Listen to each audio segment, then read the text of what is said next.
जो हमारा previous video था उसके अंदर हम क्या देख रहे थे, एक तरीके से हमने वेंट्स ऑफ फैक्टर को पूरा स्टार्ट कर दिया था। हमने वेंट्स ऑफ फैक्टर देखा क्या होता है, फिर हम देख रहे थे कि बेसिकली कि वेंट्स ऑफ फैक्टर को दो पार्ट्स में क्लासिफाई कर सकता हूँ, या तो मेरे पास डिसोसिएशन हो रहा होगा या मेरे पास एसोसिएशन होगा। डिसोसिएशन अगर मेरे पास हो रहा होगा, डिसोसिएशन का मतलब होता है कि कोई भी कंपाउंड को लिया मैंने इलेक्ट्रोलाइट, और कंपाउंड या फिर जो भी सब्सटेंस हो कैसा नेचर में होगा, इलेक्ट्रोलाइट होगा। इलेक्ट्रोलाइट का मतलब क्या है कि इलेक्ट्रोलाइट सब्सटेंस होता है, इलेक्ट्रोलाइट सब्सटेंस बेसिकली ऐसे सब्सटेंस होते हैं जो अगर मैं सॉल्यूशन में रखूँ तो सॉल्यूशन में जाने के या तो डिसोसिएट हो जाएगा एंड वो क्या होगा, या तो एसोसिएट हो जाएगा। नो डाउट दोनों में से कोई ना कोई एक चीज मेरे पास हो रहा होगा। तो हमने डिसोसिएशन का हमने सारा यहाँ पे एग्जांपल देख लिया था कि डिसोसिएशन के अंदर अगर मेरे पास alpha means degree of dissociation अगर 100% हो, इन दैट केस अगर मुझे वेंट्स ऑफ फैक्टर अगर मुझे कैलकुलेट करना है तो कैसे करते हो हमने देख लिया था। फिर हमने देखा था अगर मेरे पास अल्फा अगर मेरे पास 100% नहीं भी गिवन हो, इन दैट केस अगर मुझे किसी भी कोई भी क्वेश्चन को अगर मुझे वेंट्स ऑफ फैक्टर का मुझे निकालना है तो कैसे निकालते हैं वो भी हमने देख लिया। उसके बाद हमारा जो टॉपिक है तो मेन मुद्दा यहाँ पे क्या है, अगर तुम्हें वेंट्स ऑफ फैक्टर निकालना आ गया, वेंट्स ऑफ फैक्टर का फॉर्मूला क्या, तो मैं ऑलरेडी डिस्कस कर चुका हूँ। तो वेंट्स ऑफ फैक्टर का हमें निकालना अगर अच्छे से आ गया तो हमारा काम यहाँ पे निपट जाएगा। अब देखते हैं हम एसोसिएशन केस देख रहे थे। एसोसिएशन केस में क्या होता है, देखो जैसे डिसोसिएशन था, डिसोसिएशन में क्या होता था, जो वेंट्स ऑफ फैक्टर आई होता था वो ग्रेटर देन होता था किससे, वन से। लेकिन एसोसिएशन में जैसे उसका अपोजिट होगा, एसोसिएशन में क्या होगा, जो वेंट्स ऑफ फैक्टर है वो क्या होगा, लेस देन वन होगा। मतलब कि यार एसोसिएशन के केस में जितने भी मैं एग्जाम्पल लूंगा उन सबका देखना डिग्री ऑफ डिसोसिएशन क्या होगा, वन से छोटा आएगा। मीन 0.9 आ सकता है, 0.8 आ सकता है, 0.07 आ सकता है, ऐसे मेरे पास आ सकता है, नो डाउट। तो उसी का मैं यहाँ पे एग्जाम्पल दे रहा था। जैसे CH3COOH तुम्हारे पास कोई यहाँ पे कंपाउंड प्रेजेंट है, इसको तुमने एसोसिएट किया और अल्फा तुम्हें यहाँ पे गिवन 100%।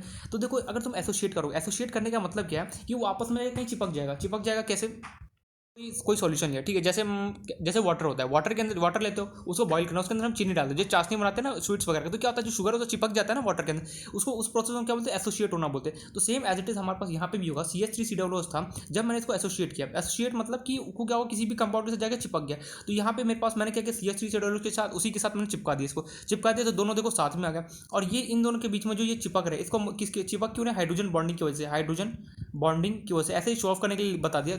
सिंपली क्या हुआ कि मैंने CH3COOH को लिया और मैंने क्या किया, इसी के साथ मान लो दो CH3COOH मैंने इसी के साथ मैंने क्या किया, इसको चिपका दिया। चिपकाओगे जैसे ही ये दोनों आपस में चिपक चुके हैं। अब चिपकने के बाद तुमसे ये पूछा जा रहा है कि इसका वेंट्स ऑफ फैक्टर क्या होगा, ये तुम्हें बताना है, कैसे निकालोगे। और अल्फा तुम्हें यहाँ पे 100% गिना है, तो सिंपली मुझे पता है अगर मुझे आई निकालना है उसका फॉर्मूला क्या होता है। मैं एक बार वापस यहाँ पर रिपीट कर रहा हूँ, टोटल नंबर ऑफ, रिवाइज करा देता हूँ, total number of moles, total number of moles, total number of moles of, total number of mole total number of moles of solute after, वहाँ पे डिसोसिएशन था, यहाँ पे क्या होगा, एसोसिएशन जगह आफ्टर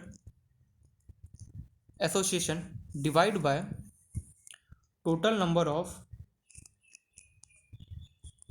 टोटल नंबर ऑफ, ये हिल क्यों रहा है, एक सेकेंड, नंबर ऑफ, फिर से हो गया एक second, number of moles of solute, total number of moles of solid before association. वहाँ पे डिसोसिएशन हो रहा था, यहाँ पे मेरे उसका नया वर्ड आ जाएगा एसोसिएशन। एसोसिएशन का मतलब क्या था, एसोसिएट बोलो, एसोसिएशन बोलो मतलब कि चिपक जाना। अरे यार ये हिल क्यों रहा है कैमरा, एक सेकंड, यूज़ करो, या फिर तुम बोल सकते हो डिसोसिएशन। दोनों क्या होता है, थोड़ा सा डिसिमिलर होता है। डिसोसिएशन में क्या होता है कि जो कंपाउंड है या फिर जो सब्सटेंस है वो क्या होता है, टूट रहा होता है। एसोसिएशन में क्या होता है, आपस में जाके क्या होता है, चिपक जाता है। ये हमारा क्या होता है, फर्क होता है एसोसिएशन के अंदर, ठीक है, ये पॉइंट है। तो देखो जो भी चीज़ तुमने डिसोसिएशन पढ़ा ना, सेम एज इट इज तुम्हें यहाँ पे रिपीट होने वाला है, थोड़ा बहुत यहाँ पे डिफरेंस आ जाएगा बस। अब देखो अब मुझे करना क्या है कि मुझे अब वेंट्स ऑफ फैक्टर निकालना है किसका, ये मुझे कंपाउंड गिना, कैसे निकालूंगा, सिंपल सा मैंने वहाँ पे प्रोसेस बोला था क्या, आई इक्वल क्या होगा, देखो total number of moles after association. भैया यहाँ पे कितने मोल्स बने, देखो इसके पास भी एक है, यहाँ पे भी एक है, तो मीन्स यहाँ पे टोटल नंबर ऑफ मोल्स, तो यहाँ पे मेरे पास आफ्टर जब मेरे पास एसोसिएट होता कितना मोल्स बना, एक। लेकिन उससे पहले total number of moles before मेरे पास डिसोसिएशन की सॉरी एसोसिएशन कितना था, दो, तो कितना आ गया 1/2। आई की वैल्यू देखो 1/2 को जब तुम डिवाइड करो कितना आ गया 0.5 है। देखो 0 1 से छोटा है नहीं है, क्या बोला यार, सेम फंडा वही जो प्रीवियस वाले में देखा हमने एसोसिएशन में, बस थोड़ा सा यहाँ पर डिफरेंस क्या है देख, वहाँ पे डिसोसिएशन हो रहा था मीन्स टूट रहा था, यहाँ पे क्यों चिपक रहा हो, देखो जब जब ये चिपक रहा है तो इसके पास मोल्स कितने, सिर्फ एक ही मोल्स है ना, यहाँ पे क्या दो है, तीन है, चार है, बिल्कुल सिर्फ एक है। तो total number of moles after association कितना रहा, एक मोल्स लिख दिया, divide by total number of moles of solid before association. Association होने से पहले मीन चिपकने से पहले इसमें कितने मोल्स है, दो मोल्स है, देखो लिख दिया, 1/2 को डिवाइड करो देखो 0.5 है, सो सिंपल एज दैट। एक और एग्जाम्पल देखते हैं। बेसिकली आपस में चिपक रहे थे, उस प्रोसेस को क्या बोलते हैं, डाइमराइजेशन। क्या बोलते हैं, यहाँ पे लिख लेना साइड में नोट करके, व्हेन, ये इतना क्यों हिल रहा है यार, फिर आज पता नहीं अभी कैसे हिलना स्टार्ट होगा। व्हेन टू मॉलिक्यूल्स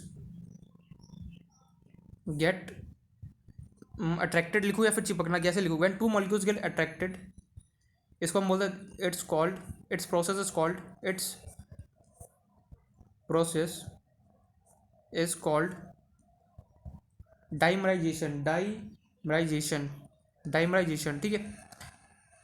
अगर दो चीज़ कभी भी अगर आपस में चिपक रहा होता है, इस प्रोसेस को क्या बोलते हैं, डाइमराइजेशन बोला जाता है। अगर तीन चीज़ चिपक रहा होता है, हम उसे ट्राइमर बोलते हैं। अगर चार चीज़ चिपक रहा होता है, हम ट्राइमराइजेशन बोलते हैं। पांच चीज़ चिपक रहा होता है, हम पेंटा बोलते हैं। ठीक है, मैं एक बार लिखा दूंगा पूरा लिस्ट, लेकिन हमें इतना समझना है, अगर कभी दो मॉलिक्यूल्स या फिर दो कुछ भी कंपाउंड अगर आपस में चिपक रहा हो, उस प्रोसेस को क्या बोलते हैं, डाइमराइजेशन बोलते हैं। एक और एग्जाम्पल देखो, जैसे फॉर एग्जाम्पल तुम्हारे पास C6H5COOH तुम्हारे पास प्रेजेंट है, यहाँ पे दो है। इसका क्या हमने एसोसिएट किया और अल्फा का वैल्यू तुम्हें गिवन है लेटेस्ट से 100% यहाँ पे एसोसिएट हुआ। अब ये क्या हुआ, बेसिकली C6H5COOH था। ये क्या हुआ, किसी के कोई कंपाउंड था, उससे जाके चिपक गया। लेटेस्ट से मैं इसी का कंपाउंड लेता हूँ, कुछ इस टाइप का C6H5। चलो कंपाउंड क्या बनाना, कंफ्यूजन रहेगा, ट्वाइस कर दो यहाँ पे। मीन्स क्या हुआ, यहाँ पे C6H5COOH मेरे पास ऑलरेडी प्रेजेंट था। मैंने क्या किया, C6H5COOH को लिया और क्या इसके साथ चिपका। मीन्स ये दोनों आपस में चिपक गए।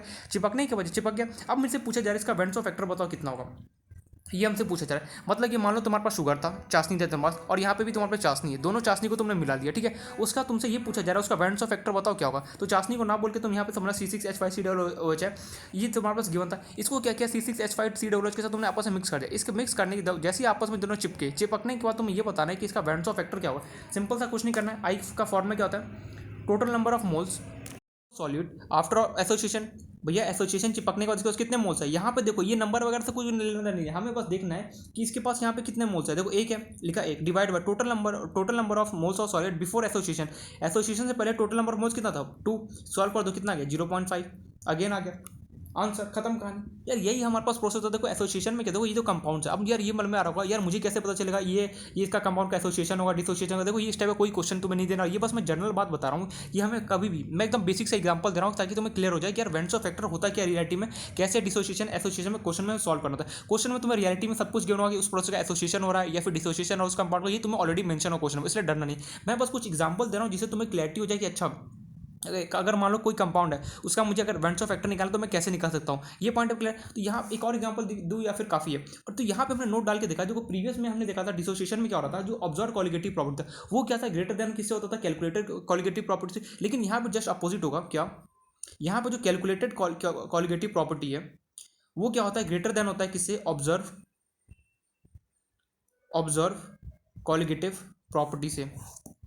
मतलब कि यहाँ पे क्या बोल दिया, ये मैं यहाँ पे ये बोलने जा रहा हूँ, जो मैं कैलकुलेट करूँगा कॉलिगेटिव प्रॉपर्टी एसोसिएशन, वो क्या होगा, ग्रेटर देन होगा किससे, ऑब्जर्व कॉलिगेटिव प्रॉपर्टी से। वही डिसोसिएशन में जैसे इसका अपोजिट होता है, वहाँ पे क्या होता है, ऑब्जर्व कॉलिगेटिव प्रॉपर्टी होता है, वो ज़्यादा होता है एज कम्पेयर टू किससे, कैलकुलेटेड कॉलिगेटिव प्रॉपर्टी से। तो आई होप से ये समझ में आ गया होगा पॉइंट। इसको नोट देखो, यहाँ पे थ्योरेटिकल बातें चला है, जो वेंसो फैक्टर में बस एक लाइन का फॉर्मा था वो देख लिया, बस यहाँ पे पूरा थ्योरेटिकल है। जितना थ्योरी तुम समझ में आएगा उतना ज़्यादा तुम क्वेश्चन को यहाँ पे सॉल्व कर पाओगे। क्वेश्चन में कराऊंगा नो डाउट, बट यहाँ पे प्रॉब्लम क्या होता है, देखो डिग्री ऑफ डिसोसिएशन क्या होना अच्छे से पता होना चाहिए। दूसरा तुम्हें यहाँ पे वेंसो फैक्टर कैसे कैलकुलेट करते हैं, जब अल्फा 100% हो, अल्फा अगर मेरे पास 100% नहीं हो, इन दैट केस कैसे करेंगे वो। अगर ये दो चीज़ अगर तुम्हें आ गया ना, समझो तुम वेंसो फैक्टर की एकदम इतिहास तुमने मतलब कि रच दिया, कुछ भी नहीं इसके बाद। तो मान लो कि तुम्हें कोई क्वेश्चन में प्रॉब्लम नहीं है, बस यही यहाँ पे जो भी है ना, बस यही है, वेंसो फैक्टर निकालना एंड दूसरा तुम्हें डिग्री ऑफ डिसोसिएशन निकालना। अगर तुम्हें ये अच्छे से आ गया तो क्या होगा, कोई भी क्वेश्चन को हम सॉल्व इजीली कर सकते हैं। अब यहाँ पे मैंने डिग्री ऑफ डिसोसिएशन के बारे में ऑलरेडी डिस्कस कर चुका हूँ। सेम यहाँ पे अगर मान लो यहाँ पे अगेन यहाँ पे दूसरा केस क्या है, देखो हमने हर एक जगह अल्फा 100% लिया, सेम यहाँ पे भी वही केस है। अगर मान लो कि अल्फा के अवेलेबल तुम्हारे पास 100% अगर नहीं गिवन हो, इन दैट केस कैसे इसको हम सॉल्व करेंगे वो तुम यहाँ पे देखना। अगर मान लो किसी ने बोला यार जो मेरे पास C6H5COOH है वो मान ले पूरा जाके वहाँ पर चिपकता नहीं, जैसे मान लो तुमने चाशनी लिया, चाशनी तुम्हारे पास यहाँ पे मान लो कि तो इसका ये जो ये वाला है, ये चाशनी जब तुम इसको चिपका रहे थे तो कुछ मिला और कुछ जो इसके चाशनी थे वो क्योंकि इसके साथ मिले नहीं, वो बाहर निकल गया।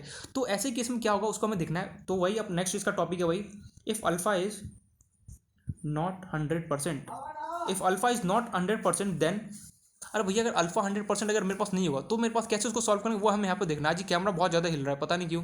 अगर अल्फा मेरे पास 100% नहीं होता, इन दैट केस कैसे हम उसको सॉल्व कर देखना है यहाँ पे। तो देखो वही जो हमने प्रीवियस वहाँ पे अपने एग्जांपल में किया था ना, जैसे डिसोसिएशन में, सेम वही फंडा में यहाँ पे लगाना है। सबसे पहले हम इनिशियल मोल लिखेंगे नो डाउट, फिर हम इक्विलिब्रियम मोल लिखेंगे, फिर क्या करेंगे डिवाइड कर देंगे इक्विलिब्रियम मोल को डिवाइड बाय इनिशियल मोल से, अपने आप क्या होगा मेरे पास आई मिल जाएगा। तो स्टार्ट करते हैं इसको, मैं नेक्स्ट पेज में बता रहा हूँ।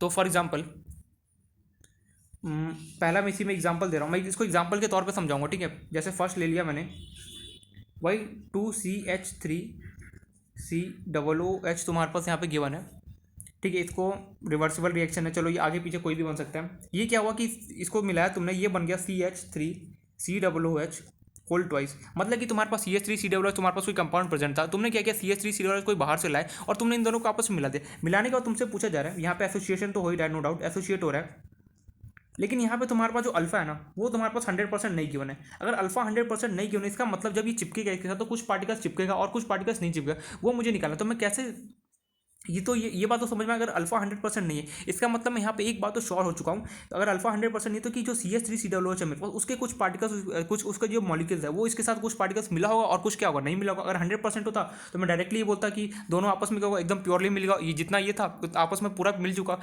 लेकिन अगर 100% नहीं है इसका मतलब कि कुछ पार्टिकल्स मिला होगा और कुछ नहीं मिला होगा। तो वही हमें निकालना है यहाँ पे। अगर ऐसा हुआ तो यहाँ पे वेंट्सो फैक्टर क्या होगा वो तुम्हें निकालना है। तो कैसे निकालोगे, खुद से एक बार ट्राई करो। मैं ये चाहता हूँ पहले इनिशियल मोल लिखो, नो डाउट लिख लोगे।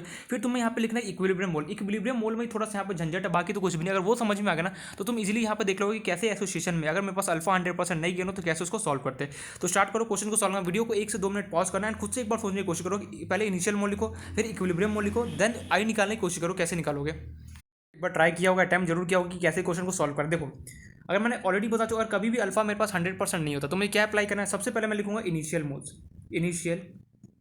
Moles step 1। भैया स्टेप बाय स्टेप चलोगे ना, कोई क्वेश्चन में प्रॉब्लम नहीं आएगा। स्टेप 1 करो इनिशियल मोल। इनिशियल में देखो CH3COOH, इसका कितने मोल्स है, 2। अभी भैया मैंने सिर्फ चाशनी को अपने साथ रखा है, मैंने इसको एसोसिएट नहीं किया, तो सिंपली यहाँ पे किसी के साथ मिक्स नहीं होता, क्या होगा, 0 होगा। ओके, स्टेप टू क्या करूँगा, इक्विलिब्रियम मोल। मतलब कि जब मैं मिक्स कर दूंगा उसके बाद की कहानी, जब मैं मिक्स कर दूंगा तो देखना यहाँ पे थोड़ा सा इंटरेस्टिंग फैक्ट होने वाला है। यहाँ पे जो इक्विलिब्रियम कहानी है ना वो थोड़ा सा यहाँ पे खतरनाक आने वाला है। लेकिन एक और बात, आगे बढ़ो उससे पहले मैं यहाँ पे एक इंटरेस्टिंग बात, ये 2 मोल्स लिखे हो ना, ये गलत लिखे हो जी। क्या है, गलत लिखे हो। मैंने जानबूझ के यहाँ पे लिखा ताकि ये मिस्टेक की हो तो समझ जाओगे इसे। क्यों, क्योंकि अगर मुझे कभी भी डिग्री ऑफ डिसोसिएशन की बात करना है, डिग्री ऑफ डिसोसिएशन की अगर मैं कभी भी बात कर रहा हूँ, उसने क्या बोला था, एक मोल से कितने अल्फा एसोसिएट होंगे या फिर डिसोसिएट होंगे। यहाँ पे अगर मैं डिग्री ऑफ डिसोसिएशन की बात करूँ, जैसे वहाँ पे एक मोल से कितने अल्फा डिसोसिएट होते थे, तो यहाँ पे डिग्री ऑफ डिसोसिएशन का क्या डेफिनेशन होगा, एक मोल से कितने अल्फा एसोसिएट होंगे। मतलब कि एक मोल मेरे पास, अगर मेरे पास कोई भी कंपाउंड जैसे CH3COOH, इससे कितने अल्फा, मतलब कि जो भी कंपाउंड हो कितना वहाँ पे किससे एसोसिएट होगा, एक मोल की कहानी करना है। तो हमेशा देखना, चाहे 2 मोल गिवन हो या 3 मोल गिवन हो या फिर 4 मोल, यहाँ पे कभी भी गिवन हो, हमेशा मुझे एक ही मोल लेना है, चाहे वो एसोसिएशन का कहानी हो या फिर डिसोसिएशन का कहानी हो। यहाँ पे कितना भी कुछ गिवन हो, 10, 12, 15, 16, 20 जो मोल गिवन हो उससे मुझे कोई लेने देना नहीं है। हमेशा मुझे एक ही मोल लिखना है। यहाँ पे इनिशियल में हमें क्या लेना है, हमेशा एक मोल ही लेना है। याद रहेगा ये पॉइंट या फिर नहीं याद रहेगा, मैं यहाँ पर नोट डाल के स्लाइड लिख भी देता हूँ। में इनिशियल में ऑलवेज चाहे वो एसोसिएशन हो या डिसोसिएशन हमेशा 1 मोल लेना है, हमेशा 1 मोल लेना है। बहुत इसमें कंफ्यूज करते हैं बुक वाले, सीरियसली बता रहा हूँ, ये मेरे साथ भी प्रॉब्लम हुआ था। मैं बौखला गया, मैंने बोला यहाँ पे 2 मोल गिवन है और इसने 1 मोल ले रहा है, क्या चक्कर क्या है। तो मुझे बाद में पता चला कि यार जो डिग्री ऑफ डिसोसिएशन होता है वो क्या बोलता है, उसका डिग्री ऑफ डिसोसिएशन पर डेफिनेशन देख, एक मोल से कितने अल्फा एसोसिएट होंगे। मतलब यार वो तो डिग्री ऑफ डिसोसिएशन होता है, वो बोलता है मैं एक मोल से बाहर जाऊंगा ही नहीं, तो हमें एक मोल के अंदर में लगना है। मतलब जो बोलते हैं ना बाउंड्री, तो डिग्री ऑफ डिसोसिएशन का जो बाउंड्री है वो एक मोल है, एक मोल से वो बाहर नहीं जा सकता। यहाँ पे 10 मोल गिवन हो, 12 मोल गिवन हो, 4 मोल गिवन हो, 6 मोल गिवन हो, उससे मुझे कोई लेना देना नहीं है, बाहर में जाए। मुझे हमेशा एक मोल से ही लेना है, कि देखना है मुझे कि एक मोल से कितने अल्फा एसोसिएट होंगे या फिर डिसोसिएट होगा, वही हमें यहाँ पे लिखना है। लिख दिया यहाँ पे, यहाँ तो 0 का कोई प्रॉब्लम नहीं होगा। अब यहाँ पे इक्विलिब्रियम की कहानी, अगर मान लो एक मोल में से अब कितने अल्फा मेरे पास एसोसिएट होंगे मुझे नहीं पता, तो लेटर से मैंने 1 माइनस अल्फा कर दिया। अब यहाँ पे देखो, यहाँ पे इंटरेस्टिंग फैक्ट है, यहाँ पे क्या होगा, यहाँ पे मेरे पास कितना अल्फा होगा, लिख दिया तुमने। लेकिन एक बात याद रखना, ये स्टेप है ना, सेकंड स्टेप, ये समझ में आना बहुत ज़्यादा इंपॉर्टेंट। देखो क्या लिखा तुमने ये बोला कि तुम्हारे पास इनिशियल मोल कितना था, 1 मोल था। अब यार मेरे को बात बताओ, तुम्हें ये नहीं पता कि एक मोल से जो तुम्हारे पास CH3COOH है या फिर जो भी कंपाउंड है उससे कितना अल्फा एसोसिएट हो रहा है, क्या ये बात तुम्हें पता है? बिल्कुल नहीं, क्योंकि यहाँ पे मुझे अल्फा का कोई भी वैल्यू नहीं गिवन है। अल्फा 50%, अल्फा 60%, अल्फा 70%, मुझे कुछ भी नहीं गिवन है। मुझे बस अल्फा निकालना है कि आई और अल्फा का फॉर्मूला क्या वो मुझे निकालना है। अब मैं कैसे निकालूंगा, मैंने ये सोचा एक मोल में से लेटर से अल्फा क्या होगा मेरे पास, अल्फा मोल्स क्या होगा मेरे पास एसोसिएट हो रहा होगा, मैंने यहाँ पे कर दिया। सिमिलरली यहाँ पे कितना अल्फा होगा। उसके बाद एक इंटरेस्टिंग फैक्ट देना, यहाँ पे कितने मोल्स है, 2, सिंपली इसको डिवाइड कर दो 2 से। क्या कमाल का बात हो गया, यही यहाँ पे स्टेप पे अगर ये समझ में आ गया, समझे सबको समझ में आ गया। 1 माइनस अल्फा लिखा, यहाँ पे अल्फा लिखो, डिवाइड कर दो जो भी यहाँ पे तुम्हारे पास मोल्स गिवन है, डिवाइड कर दिए 2 से, खत्म कहानी। अब क्या करना है, आई क्वेश्चन क्या होता है, एक टोटल नंबर ऑफ एक बार मैं रिपीट कर रहा हूँ, नो डाउट लगा होगा, झटका लगता है, ये मेरे साथ भी ऐसा हुआ था। अभी मैं सबको समझा, total number of moles of equilibrium equilibrium, ये सारा ऐसा कंसेप्ट है ना कि थ्योरेटिकल बहुत है, थ्योरेटिकल जिसको समझ में आ गया ना उसे ही पल्ले पड़ता है। मेरे साथ सीरियसली बता रहा हूँ, केमिस्ट्री से मुझे क्यों नफरत होना स्टार्ट हुआ, क्योंकि मुझे केमिस्ट्री कुछ पल्ले नहीं पड़ता। 11th क्लास में हमारा मोल कंसेप्ट स्टार्ट हुआ, कुछ पल्ले नहीं पड़ा, पूरा बाउंस बैक गया। एटॉमिक स्ट्रक्चर हुआ, सेम वही कहानी हो रहा है, कुछ ना थ्योरी मुझे समझ में नहीं आता। मैं पूछता था एक, चलो एक कंसेप्ट क्लियर था, दूसरा एक नया वहाँ पे थ्योरी आ जाता था एटॉमिक स्ट्रक्चर में, कुछ पल्ले नहीं पड़ता। इसी तरीके से क्या हुआ, पूरा 11th बर्बाद हो गया ना। मुझे कुछ ऑर्गेनिक पल्ले पड़ा, ऑर्गेनिक तो यार मैं क्या मैं क्लास ही अटेंड करना, मतलब अटेंड तो करता तो कुछ लिखता नहीं था, कुछ समझ में नहीं आता, बस सब कुछ बाउंस बैक। फिजिक्स और मैथ्स क्या था, थोड़ा स्ट्रॉन्ग था तो वो क्या ऊपर लेके जाता। केमिस्ट्री में हमेशा मार्क्स हमेशा कम आता था ऑलवेज। तो इसका क्या होता है कि रैंक भी यहाँ से इधर उधर हो जाता था। सीधे से बताऊँ तो केमिस्ट्री ऐसा सब्जेक्ट है ना जिसको अगर समझ में आ गया वो समझ में आ गया, एकदम आसान है। लेकिन यहाँ पे ये है कि जिसको यहाँ पे क्या होता है, जिसको थोड़ा रट्टा मारना, थोड़ा सा थ्योरी पढ़ना, क्वेश्चन करना, अगर ये सब आ गया ना उसके लिए केमिस्ट्री आसान है। जिसको अगर मान लो रट्टा फिकेशन थ्योरी वगैरह सब पसंद नहीं है उसके लिए केमिस्ट्री बहुत ज़्यादा मुश्किल है। तो मेरे साथ भी सेम वही प्रॉब्लम था, मुझे थ्योरी बिल्कुल पसंद नहीं था। पसंद है नो डाउट, लेकिन यार यहाँ पे बहुत अजीब सा होता है, कभी कुछ हो गया, कभी दिस हो गया, कभी दैट हो गया, इसलिए क्या होता है, लेकिन पढ़ना है, देखो पढ़ना तो जरूरी है। फिजिक्स पढ़ो, केमिस्ट्री, मैथ्स तीनों भर। मेरे साथ ये बहुत बड़ा यहाँ पे प्रॉब्लम मुझे 12th में जाके समझ में आता कि मैं फिजिक्स पढ़ूँ या केमिस्ट्री, फिजिक्स केमिस्ट्री और मैथ होता है। मैं फिजिक्स और मैथ्स कितना भी पढ़ लूँ, लेकिन केमिस्ट्री अगर मैं नहीं पढ़ा तो क्या होगा, मेरा रैंक अच्छा बिल्कुल भी नहीं आना, क्योंकि तीनों से तो 30 क्वेश्चन आने वाला। ऐसा तो है नहीं कि मैंने फिजिक्स पढ़ लिया और मैथ्स पढ़ लिया तो इससे 40 क्वेश्चन आ जाएंगे और इससे 30 क्वेश्चन आ जाएंगे। तो ऐसा तो नहीं कि केमिस्ट्री से कोई क्वेश्चन ही नहीं, एग्जाम में तो फिजिक्स केमिस्ट्री में तीनों से 30 क्वेश्चन आना श्योर है। इसलिए क्या होता है कि सेम हमें तीनों को सेम हमें एक तरीके से एकदम सेम, अब क्या बोलते हैं, सेम रिस्पेक्ट हमें देना चाहिए। नहीं कि इसको फिजिक्स को और मैथ्स को बहुत ज़्यादा रिस्पेक्ट दे दिया और केमिस्ट्री पढ़ी नहीं, तीनों को सेम अमाउंट में पढ़ना चाहिए। एनीवे जो भी है, तो यहाँ पे आई क्या होगा, total number of moles of equilibrium divide पे क्या होगा, इनिशियल मोल। मैं बता रहा हूँ ये क्या हुआ, एक सेकंड पहले लिख तो लो। Total number of moles of equilibrium कितना है, 1 minus alpha plus alpha by 2 divide by total initial mole कितना था 1। इसको हम सॉल्व करते चलो। तो सबसे पहले मैं इसको सॉल्व कर रहा हूँ, क्या 1 minus alpha plus alpha by 2, क्या हम इसका एलसीएम ले सकते हैं, बिल्कुल। Minus alpha plus alpha by 2, इनके नीचे कुछ नहीं है, डिवाइड का सिंबल लगा है, 1 1, इसके पास कितना है 2, 2 multiply 2 multiply 2 multiply 2 multiply divide by कितना था 1 था। इसको करो कितना होगा 2 minus 2 alpha plus alpha divide bye कितना होगा 1। तो यहाँ से मेरे पास आई निकल के आ गया 2 का 2, 2 अल्फा दो में से अगर एक अल्फा का माइनस प्लस कितना होता है, माइनस मैथ्स में ऑलरेडी पढ़ चुका, 2 अल्फा में से अल्फा को सब्ट्रैक्ट करो कितना होगा माइनस अल्फा डिवाइड बाय कितना होगा 1। तो यहाँ से कितना होगा 2 माइनस अल्फा, खत्म कहानी। नीचे 2 तो लगाना ही भूल गया, ये 2 माइनस अल्फा बाय 2, खत्म आंसर। आई आगे कितना 2 माइनस अल्फा बाय 2, क्या सही, देखो ये तो कैलकुलेशन था, ये क्या बाढ़ में। मुझे ये समझ में नहीं आया, ये जो स्टेप तूने किया ना ये कुछ पल्ले नहीं पड़े, डिवाइड बाय 2। देखो हमेशा क्या करना है, अगर मान लो मेरे पास एसोसिएशन का केस होगा तो सबसे पहले मुझे क्या करना है, इनिशियल मोल हमेशा 1 लेना है, चाहे 3 गिवन हो, 4 गिवन हो, 10 गिवन हो, 12 गिवन हो, उससे मुझे कोई मतलब नहीं। मुझे हमेशा इनिशियल मोल 1 लिखना है, लिख दिया। इसका तुम यहाँ पे लिखो, यहाँ तो कुछ मिला ही नहीं तो 0 का। अब इक्विलिब्रियम में क्या करोगे, 1 माइनस अल्फा करोगे, नो डाउट। यहाँ पे मेन है, यही तो पूरा गेम है, ये जो बॉक्स है ना, ये अल्फा बाय 2, यही पूरा गेम है। यहाँ पे देखो अल्फा लिखोगे, जो यहाँ पे होगा, जितने मोल्स यहाँ पे होगा सिंपली यहाँ पे डिवाइड करोगे 2 से। अगर यहाँ पे 4 होता तो मैं डिवाइड करता 4 से, अगर यहाँ पे 5 होता तो मैं डिवाइड करता किससे, 5 से।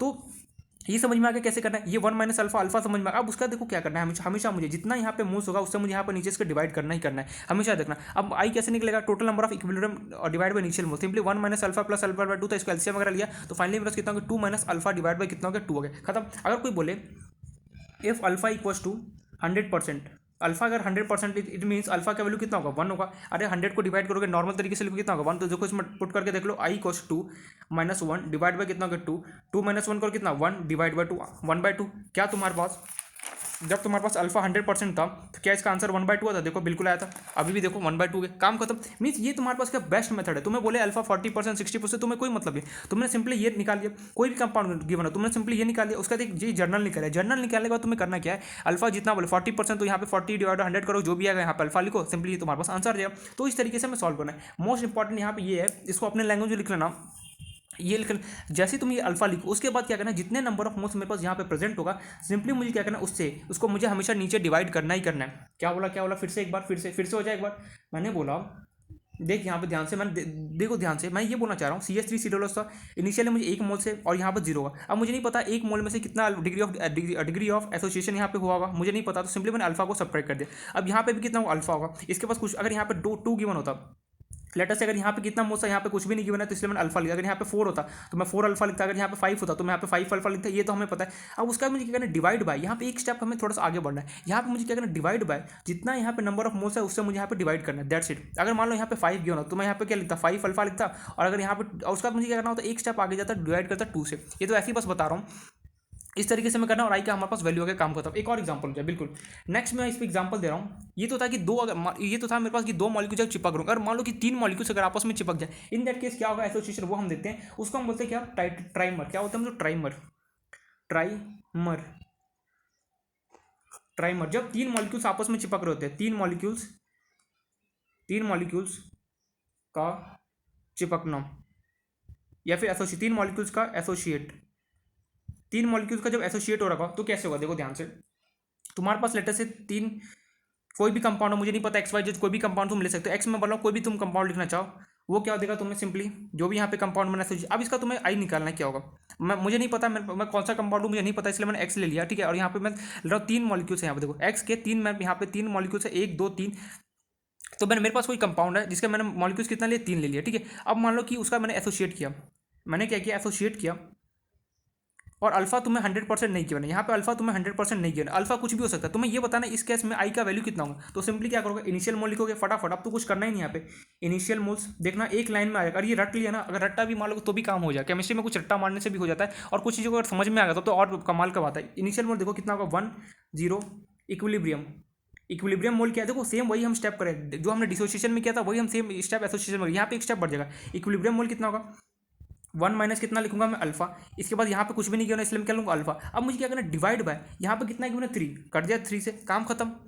अब मुझे आई निकालना, आई कैसे होगा, total number of equilibrium moles कितना है, 1 माइनस अल्फा प्लस कितना, alpha by 3 divide by initial mole कितना था 1। इसको सॉल्व करना, आई जो भी आएगा, आई अप्रॉक्सीमेटली 1 माइनस कितना होना चाहिए, 2 अल्फा बाय 3 के आसपास आएगा। इसको और सॉल्व करके तो जो भी आएगा 3 माइनस टू अल्फा बाय 3 आएगा, काम खत्म, आई आ गया। अगर अल्फा की अगर 100% होगा तो अल्फा की 150% होगा तो 1/2, ये तो तुम लिख लोगे, खत्म खानी, एकदम सिंपल। ट्राइमर दिया हो या फिर तुम्हें यहाँ पे 5 दे दे, 6 दे दे, 10, उससे मुझे कोई मतलब नहीं है। हमें सिंपली क्या करना है, इनिशियल मोल लिखा, इक्विलिब्रियम मोल लिखा, आई लिखा, आई को क्या करूँगा, इक्विलिब्रियम मोल डिवाइड बाय क्या करूँगा, इनिशियल मोल करूँगा, खत्म कहानी, निकल गया अपना। अब देखो इसी का इन लोगों ने एक फॉर्मूला हमें बना दिया, जर्नल केस बना दिया इन लोगों ने, जर्नल केस। लेटर से तुम्हारे पास n मोल्स है, यहाँ पे 3 4 5 ना लगे, लोगों ने, मैंने अभी 2 का बताया, फिर मैंने 3 का बताया, ऐसे 4 5 जितना मर्जी उतना बना सकते हो। इन लोगों ने जर्नल एक बना दिया, लेटर से n मोल्स लिया, और यहाँ पे कितना बन रहा हो, an बना दिया इन लोगों ने। अब तुम्हें इसका आई निकालना है, कैसे निकालोगे, वही इन लोगों ने एक फॉर्मुला दे दिया। सबसे पहले इनिशियल कितना होगा, 1 0, इक्विलिब्रियम कितना होगा, अब तो रट लिया होगा, 1 माइनस अल्फा, यहाँ पे कितना अल्फा, डिवाइड बाय क्या करूँगा, इसको n से डिवाइड करूँगा। आई कितना निकल के आ गया मेरे पास, 1 minus alpha plus alpha divide by n, divide by initial mole कितना था 1। इसको सॉल्व करोगे, एलसीएम लोग कितना हो गया, सबके नीचे 1 इंटू n करो, कितना हो गया, ये हो गया मेरे पास। देखो एलसीएम कैसे लेते हैं मैं बता ही देता हूँ एक बार। देखो अगर तुम्हारे पास a plus B plus C divide by 2 given हो तो सिंपली एलसीएम कैसे लोगे, सिंपली सबके नीचे क्या करो 1, कुछ भी नहीं गिवन तो 1 लिखूंगा 1। अब इसको ये इसके पास क्या 2 है, 1 into two into two into two into करोगे 2a प्लस 2b प्लस सी हो जाएगा डिवाइड बाय 2। सिमिलरली यहाँ पे करूँगा कैसे, देखो 1 minus alpha plus alpha bye n मुझे गिवन है, एलसीएम कैसे होगा, सबके नीचे 1 इंटू एन, यहाँ पे कितना गिवन 1 इंटू एन, ऊपर भी मुझे वही n से मल्टीप्लाई करना होगा, तो ये हो गया n minus N alpha plus alpha divide by n। तो इसको मैं लिख सकता हूँ n minus N alpha plus alpha divide by मेरे पास n, और उसके नीचे मेरे पास कितना गिवन है 1, 1 से तो कोई फर्क पड़ेगा नहीं। तो आई इक्वल टू कितना हो गया, सिंप्लीफाई करना पड़ेगा इन दोनों में से। मैं अगर n को कॉमन निकालूँ तो यहाँ पे बचा कितना 1 माइनस अल्फा प्लस कितना है मेरे पास अल्फा डिवाइड बाय मेरे पास कितना है यहाँ पे n, मुझे यहाँ पे गिवन है। तो कुछ तो मिस्टेक कर दिया हमने, क्या मिस्टेक किया, एक सेकेंड, हमें इस प्रोसेस अप्लाई नहीं करना है। इन लोगों ने क्या अप्लाई किया, देखो आई इक्वल टू क्या था मेरे पास 1 minus alpha plus alpha bye n, नीचे से 1 से कोई फर्क नहीं पड़ेगा। इस 1 को इन लोगों ने यहाँ पे भेज दिया, क्या बना इन लोगों ने, आई माइनस 1 इक्वल टू क्या था, alpha plus alpha bye n था। तो देखो इन लोगों ने क्या बनाया, इसको आई माइनस 1 इक्वल टू अल्फा, दोनों में अल्फा को कॉमन निकाल लिया, बचा कितना 1 प्लस 1 अपॉन n,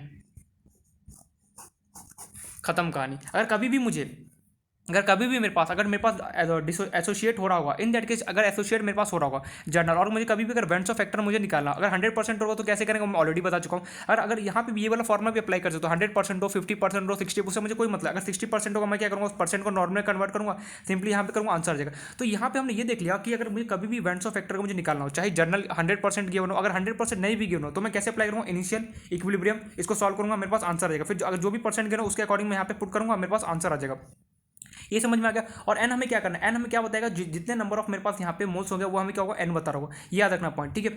और ये जो हमारा डिसोसिएशन एसोसिएशन में क्या डिफरेंस है, डिसोसिएशन में हमने यहाँ पे कोई डिवाइड वगैरह नहीं करता था मेन से, लेकिन यहाँ में एसोसिएशन में क्या करना होता है कि जो भी यहाँ पे नंबर ऑफ मोल्स गिवन है उसको मुझे नीचे क्या होना, डिवाइड हमें करना पड़ता है। तो इस तरीके से हम वेंट्स ऑफ फैक्टर को, चाहे मेरे पास एसोसिएशन हो मेरे पास डिसोसिएशन हो, तो हम यहाँ पे फाइंड आउट कर सकते हैं। आई होप तो समझ में आ गया हो कि अगर किसी का भी अगर तुम्हें वेंट्स ऑफ फैक्टर निकालना, अगर अल्फा 100% नहीं गिनो तो ये वाला डिसोसिएशन के लिए ये वाला मेथड अप्लाई करना है, एसोसिएशन के लिए भी तुम्हें ऑलरेडी बता चुका हूँ ये वाला कौन सा मेथड अप्लाई करना है। बस डिवाइड बाय जो ये है ना, याद रखना एसोसिएशन में डिवाइड लगाना मत भूलना, क्योंकि डिवाइड बहुत बहुत ज़्यादा हमारे लिए इंपॉर्टेंट फैक्टर बनता है। अब हम इस पे देखते तो ये इस तरीके से हमारा वेंट्स ऑफ फैक्टर यहाँ पे कंप्लीट होता है। अब हमें चला न्यूमेरिकल पोर्शन पे जाके हमें समझ में आएगा किस टाइप से हमें क्वेश्चन दिया जाता है एग्जाम में। एक चीज़ नोटिस कर लिया यार, वेंट्स ऑफ फैक्टर जो था उसने ये हमें एक चीज़ बता दिया कि अगर तुम इलेक्ट्रोलाइट सब्सटेंस लोगे तो सिंपली क्या करेगा, तुम अगर इलेक्ट्रोलाइट सब्सटेंस लोगे तो सिंपली क्या करेगा, या तो वो ऑब्जर्व कॉलिगेटिव प्रॉपर्टी उसको इंक्रीज कर देगा, और क्या करेगा तुम्हारा कैलकुलेटेड कॉलिगेटिव वो डिक्रीज हो जाएगा, या फिर तुम्हारे पास क्या हो सकता है कैलकुलेटेड कॉलिगेटिव प्रॉपर्टी इंक्रीज कर जाए और ऑब्जर्व कॉलिगेटिव प्रॉपर्टी डिक्रीज हो जाए। यार ये यहाँ पे झमेला था। अब इन लोगों ने क्या किया, इसमें कुछ हमें जो फॉर्मेट था ना उसको मॉडिफाई करके दे दिया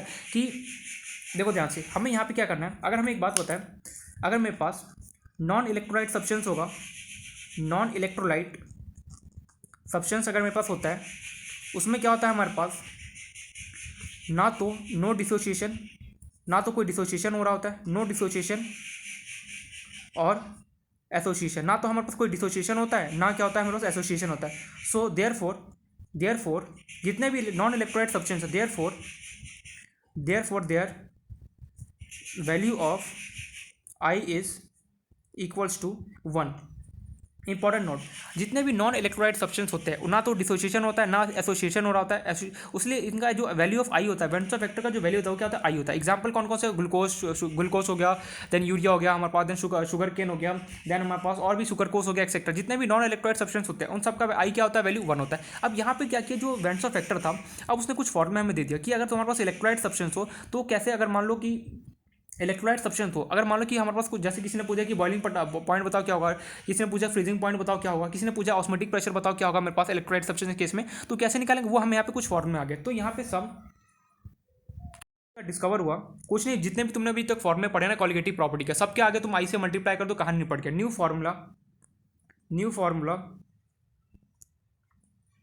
फार्मूला डेराइव फॉर इलेक्ट्रोलाइट्स, जितने भी इलेक्ट्रोलाइट्स थे उनके लिए कुछ न्यू फॉर्मूला डेराइव किया गया। कोई क्वेश्चन में ऑस्मोटिक प्रेशर, मान लो कोई इलेक्ट्रोलाइट सब्सटेंस देके तुमसे पूछा ऑस्मोटिक प्रेशर बताओ क्या होगा, तब तो तुम घूमते रह जाओगे। इसलिए क्या कुछ हमें फॉर्मूला दिया गया। पहला फॉर्मूला मेरे पास आया, कुछ नहीं, जितने भी रॉल्स लॉ के तुम्हारे पास 4 फॉर्मूले थे ना, सबके आगे आई से मल्टीप्लाई कर दो, कहानी पड़ गया। अगर वो नॉन इलेक्ट्रोलाइट सब्सटेंस होगा तो सिंपली आई की वैल्यू क्या होगा, 1 हो जाएगा, और अगर इलेक्ट्रोलाइट सब्सटेंस होगा तो तुम्हें कुछ क्वेश्चन में करना पड़ेगा। कैसे क्वेश्चन होगा पहले वो देखेंगे, पहले ही चारों फॉर्मूला लिख लो पहले। तो सबसे पहले मैं RLBP का लिख रहा हूँ, P0 minus PA divide by क्या होता था, P0A इंटू क्या होता था मेरे पास, मोल फ्रैक्शन ऑफ सॉल्यूट।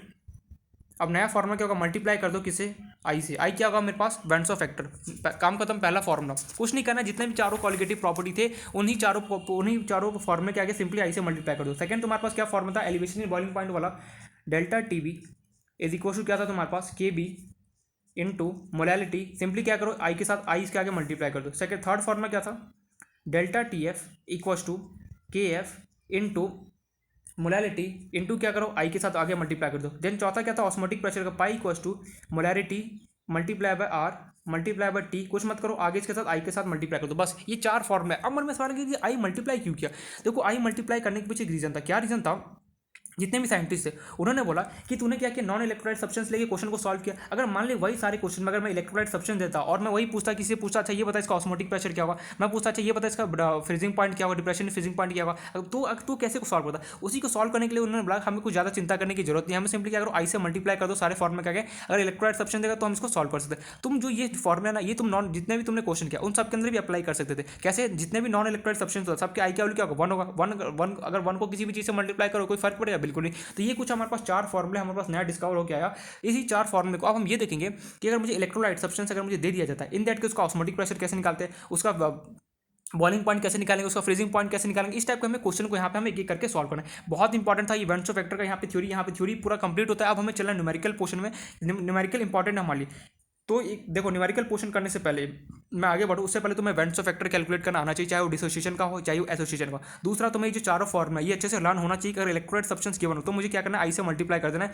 तो ये चारों फॉर्म में पता होना चाहिए। थ्योरी अगर कंप्लीट रहेगा ना तभी जाके इस सबके क्वेश्चन कर सकते हो, अदरवाइज बहुत ज़्यादा प्रॉब्लम यहाँ पे फेस करने को मिल सकता है। तो स्टार्ट करते अपना पहला न्यूमेरिकल इस पर के लिए दे रहा हूँ। नहीं होमवर्क क्या, चलो ठीक है।